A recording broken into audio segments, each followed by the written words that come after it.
بسم اللہ الرحمن الرحیم۔ ایک عورت سے کھانے میں نمک تیز ہو گیا۔ شوہر کھانے کے لیے بیٹھا تو اتنا تیز نمک دیکھ کر اسے غصہ آ گیا۔ غریب آدمی تھا، 6 ماہ بعد مرغی کا گوشت لایا تھا۔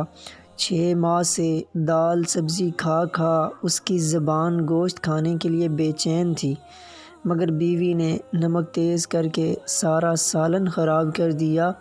اس نے بیوی کو کچھ نہ کہا، چپ چاپ کھا لیا اور کہا، اے اللہ، اگر میری بیٹی سے نمک تیز ہو جاتا تو میں یہ پسند کرتا کہ میرا داماد اسے معاف کر دے، میرے جگر کے ٹکڑے کو کچھ نہ کہے۔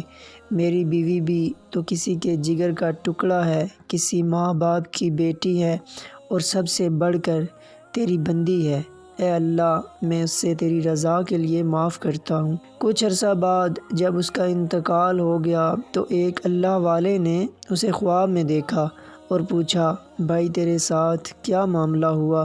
اس نے جواب دیا کہ مجھے اللہ کے سامنے پیش کیا گیا اور اللہ تعالیٰ نے مجھے میرے گناہ گنوائے کہ تو نے فلاں گناہ کیا، فلاں گناہ کیا۔ میں نے سمجھ لیا کہ میں اب ان گناہوں کی وجہ سے جہنم میں جاؤں گا، لیکن اللہ نے آخر میں فرمایا کہ جاؤ، میں نے تمہیں اس وجہ سے معاف کیا کہ تم نے اپنی بیوی کو اس دن میری بندی سمجھ کر معاف کیا تھا، جس دن اس سے نمک تیز ہوا تھا۔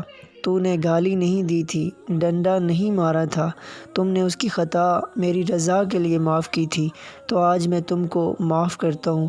بے شک اللہ تعالیٰ معاف کرنے والوں کو پسند کرتا ہے، کیونکہ ہم بھی اللہ سے یہی امید رکھتے ہیں کہ میں نے گناہ کر لیا ہے تو اللہ معاف کر دے گا، تو ہمیں بھی معاف کر دینا چاہیے۔ اللہ تعالیٰ ہمیں عمل کرنے کی توفیق عطا فرمائے۔